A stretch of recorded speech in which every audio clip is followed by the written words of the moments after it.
Long-long ramyang ingkang duluripang Candra katawengen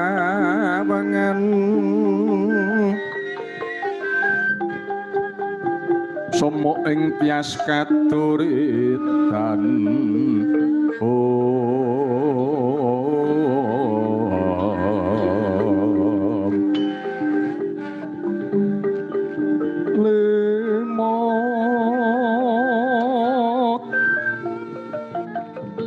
lemot kapyatan ing rujit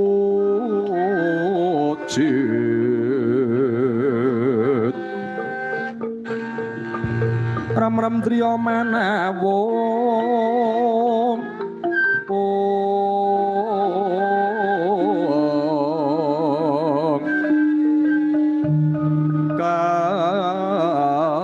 kakunging wang wisesa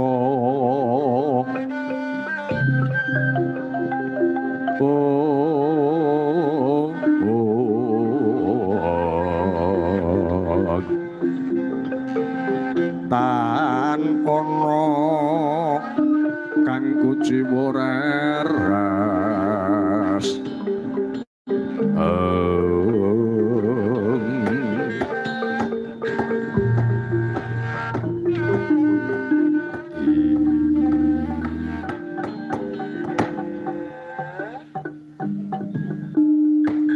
Paman kula wonten dawuh nggih dewa menika boten ati adil dewa menika mban cindhi mban siladan langkung-langkung dhateng putra sampeyan Sata Kurawa lho mangke rumiyin anak Prabu seklimah sabda pangandika dalem dadosaken kejot raos sing manah kula kadyati notok alu dadane patih sengkune ingkang bapa liripun ingkang kados pundi anak Prabu ngendikaaken Gusti menika mboten adil dewa menika mbanayot mban sindhi langkung-langkung dhateng anak-anak kula Sata Kurawa paman prisa piyambak kula menika satus langkep wicalaning para satriya Kurawa gagah-gagah rusa-rusa doyan mangan kabeh trajang trengginas kabeh arep keseting radon bareng-bareng Surabapa kenging menapa nawung badhe numpes lare gangsal angel kekilo-kilo saben-saben penerbat Biyada cungkrah bejaman timur lare-lare alit ngantos sepuh wis padha kembang mlanding rikmani paman nembe lampan menapa Kurawa menika perang kalih Pandhawa menang Kurawa dereng nati yen ngantos wonten Kurawa perang mimpang Pandhawa sing kawon tertamtu dalangipun boten nate pajeng ngaten menika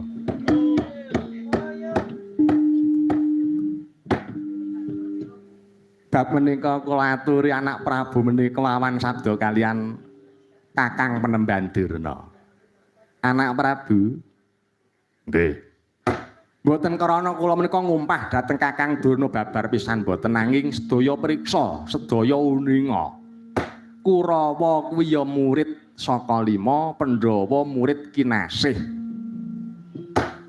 menawi napa-napa kawon napa-napa kalindih dereng nate mimpang salah setunggilipun mliginipun Sata Kurawa Kurawa ming teka kalah mawon ra tau menang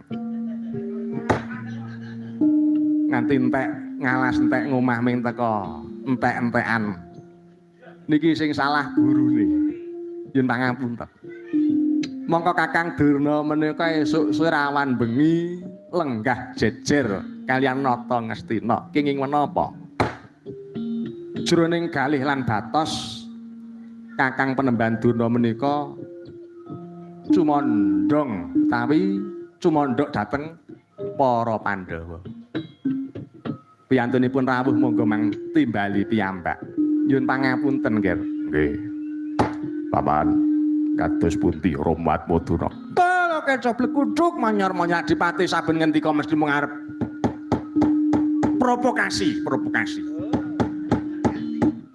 Saben-saben matur karo ngersane anak Prabu sing gawe goreh rongeng para-para. Wong ki aja seneng provokasi ngeten. Kula mboten provokasi kula namung witing klapa salugune matur napa wontenipun. Sapa sing ereksi iki sapa kok dados provokasi kok ereksi ora.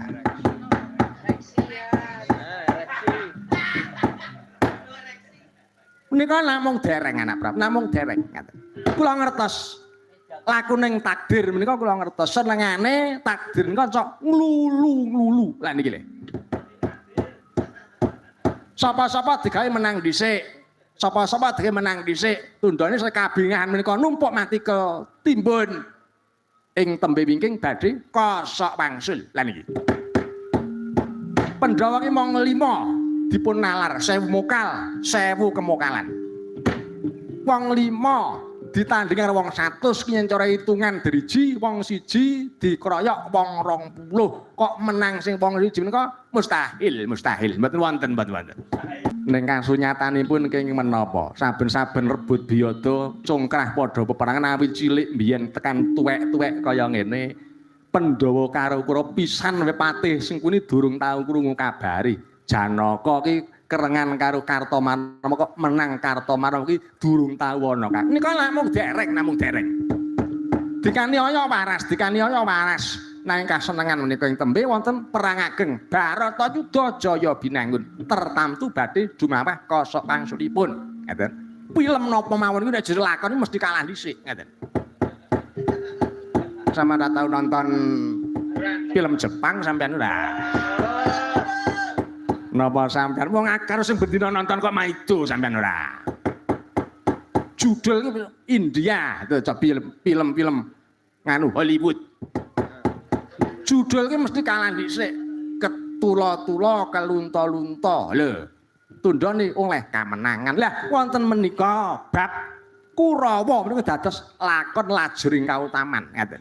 Anak-anak kula Pandhawa namung dipun lulu kalian pesti ketoke nyenengake ning tundhane badhe kosok wangsul durna mestakaken. Sidhem jroning pasuwanan Wadyagung tanpa sabawa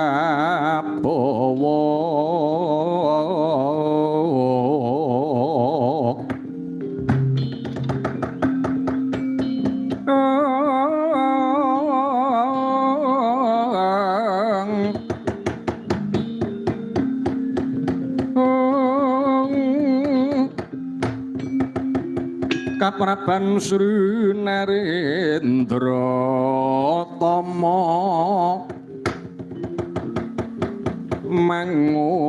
mangun kaunangan nirwu sing duka cipta Beraputi Mendana reres lirawu sing duka cipta Beraputi Mendana reres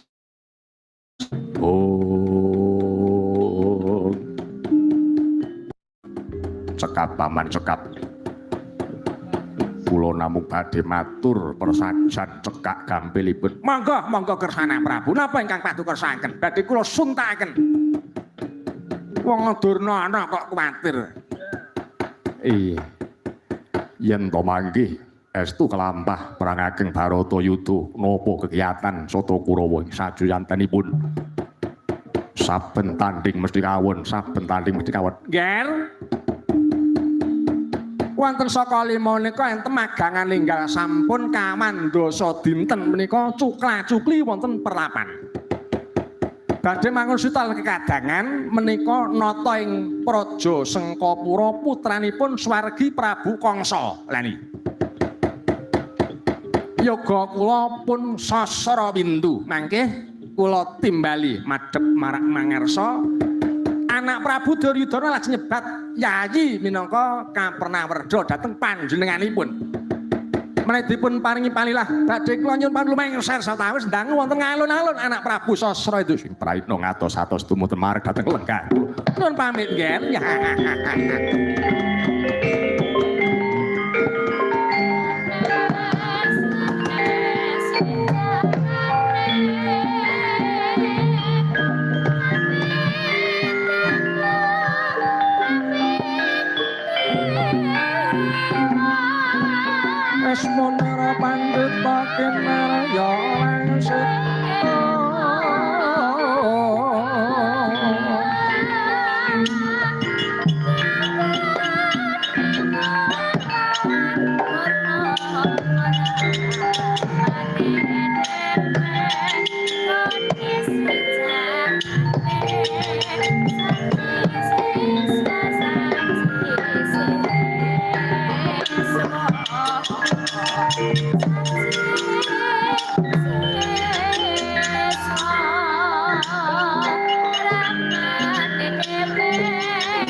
Nggih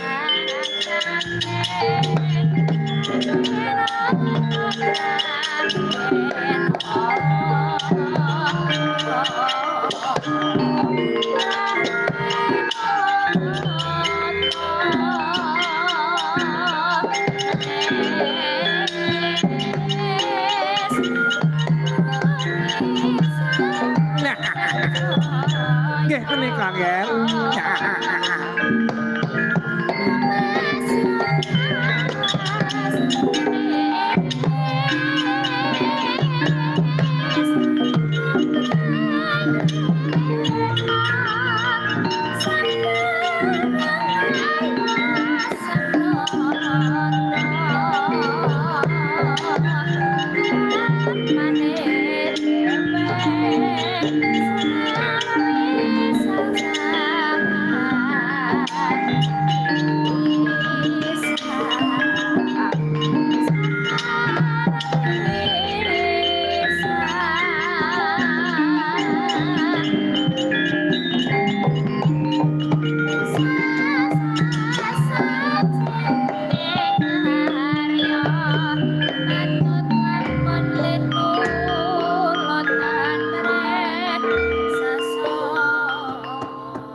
Mendalon tata trap silanira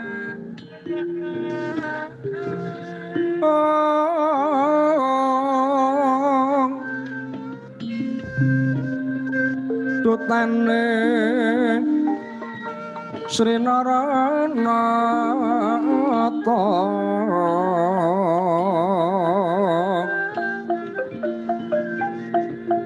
tekaping prawedya bala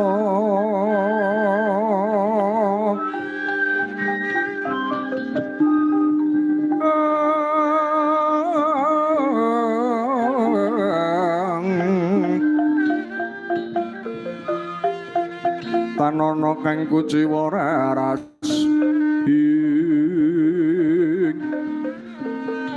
raras ruming sari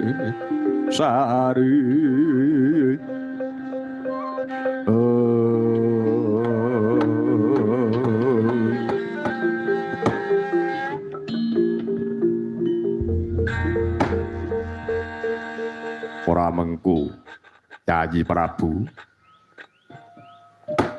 atosane perak-perak sota ara ketaki aku ora basa karo jeneng sira sing gedhe pangapurane Yayi. Aku ngaku dulur werda marang jeneng sira Yayi Sasrawindu. Sapraptane Yayi nang Astina. Aku nyaosake pambagya Rareja Yayi Prabu. Jagat Dewa Bathara. Mongko karo semanah kula sareng kepareng parek dhateng palenggan paduka Sang Binata Agung ing nagri Ngastina. Lajeng kula kepareng nyebat Koko Prabu lan sampeyan dalem.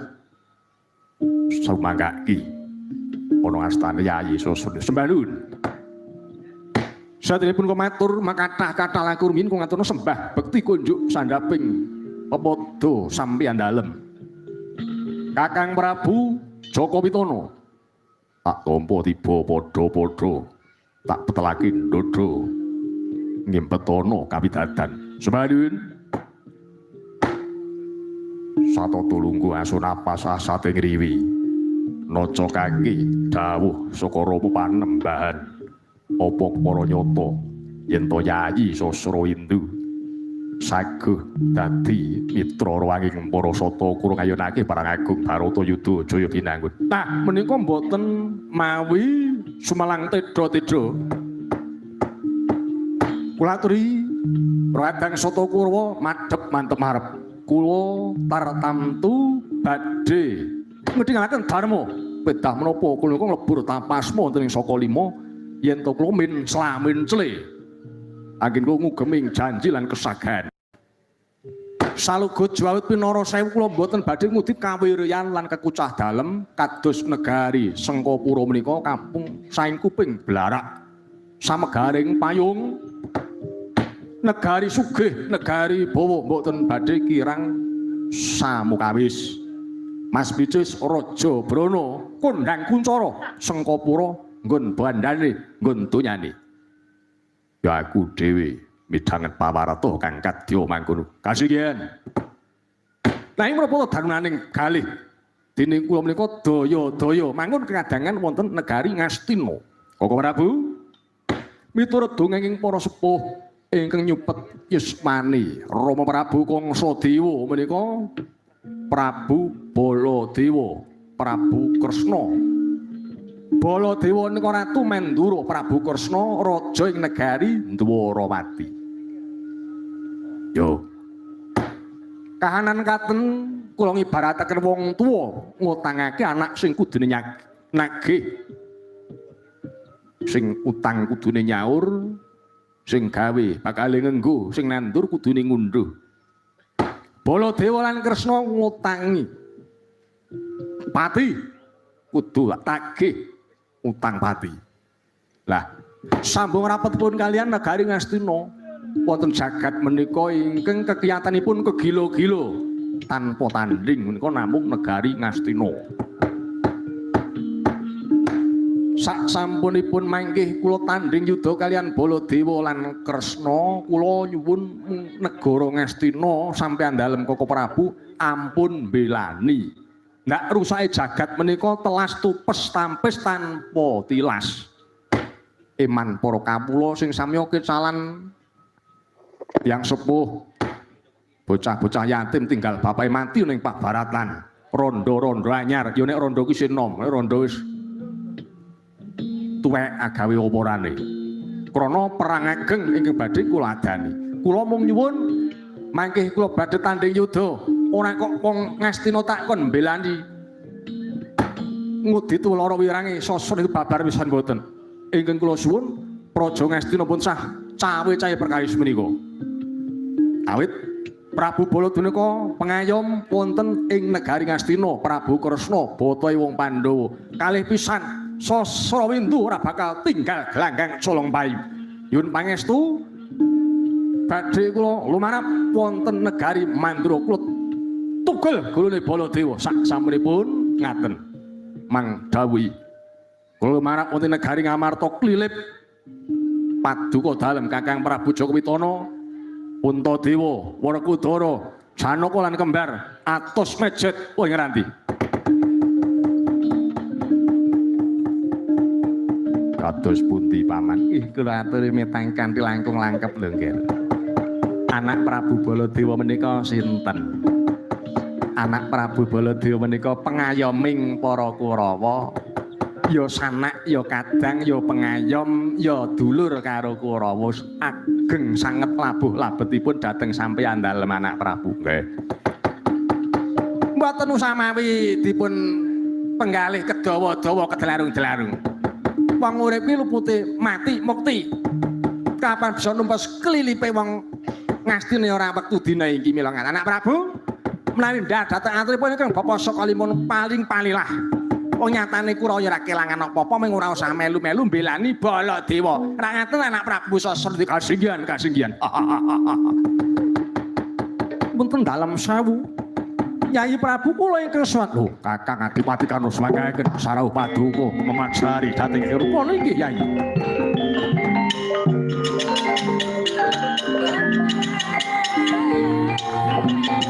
Oh la taala.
Prabu Basukan. Iya, kula mboten sranta mira saking pagelaran Jawi.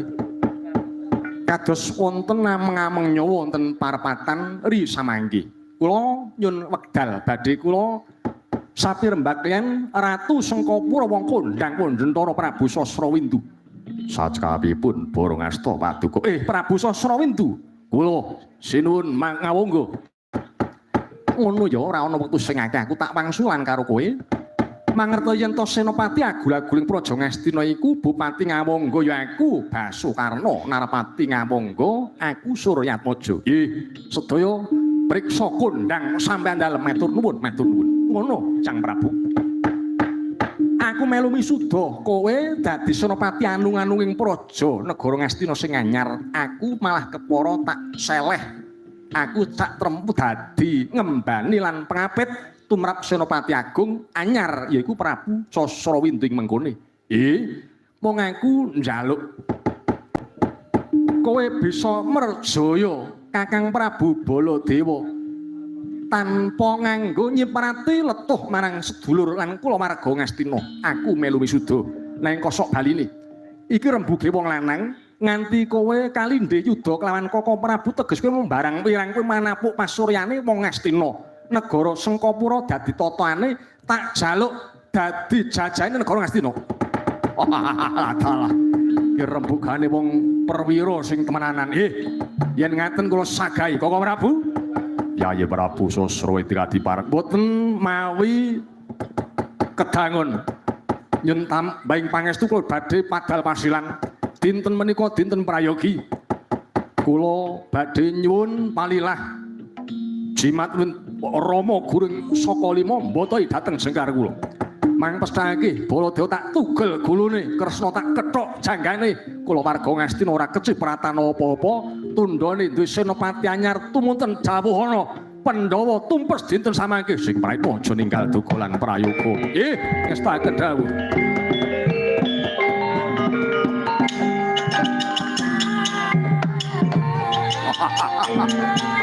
Sakadewa mangestu kowe iki rembuge wong perwira.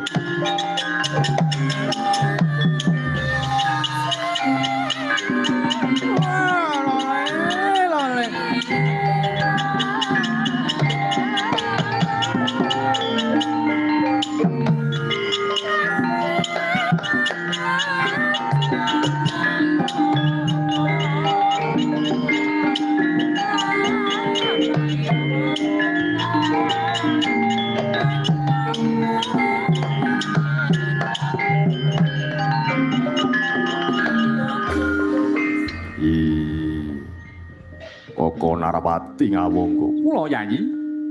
Kula nyuwun pangapunten kula lancang, kula nungkak krama lan kula kumapantun. Matur kados ngaten. Mongko sanget raos ing manah kula iki menika ingkang kula suwun. Anane Kurawa mung badhi lan badhi. Koko Prabu Baladewa badhe kula tegaken. Sinaosa menika sanak ning nyatane. Ewet raos ing manah badhe numpes Pandhawa. Nah menika tertamtu ngaten. Wiwit biyen mulane isa ana Baladewane, Pandhawa ora kelakon mati. Mergane Baladewa ki teng rombongan Ngastina kuwi musuh dalam selimut. Ngaten. Ngaten. Sanes werna-werna wae tetembungane. Pun mangka biaweraken bilih wekdal menika nonton Singa Ampuwa. Ampuh Sasrawindu Baladewa mati, ampuh Baladewa Kurawa ora kelangan apa-apa. Paman, kelawan ten dawuh anak Prabu bibaraken sedaya kang samya gantung sibo. Kula tumunten mlebet sangkara palangkatan besem dupa mrika sembadani sedya lan panggayu. Mantra dawuh timbalan paduka anak Prabu berkah pangestu ingkang kacadhong. Nggih, Paman. Kathahipun Kakang Dimas Kartomarmo. Ulun bubarno kabeh para sentana. Tatan wadya segelar papan ngombyongi jengkari Sasrawindu naduh dicedhak yen cedhak didoi. Aja nganti kecipratan ning dosane. Nuli Koko Narpati kekanthi manjing sangkar pamujan. Ngestu padha dawuh paduka anak Prabu, nun kula nun inggih Yayi. To. titipuna sabdaning nata sabda Brahmana Raja tan kena wolawali. Pindhane mangsi Kresna kang tumaming dalan Sang Seta wong agung arasa kundur hangedhaton. Kundur kawapak Prabdelangan bedoyen sinawang saking Mandra Sirnapating jalma manungsa tanpa beda apsara kayep sagung prapsari sekedhi kurang sawiji.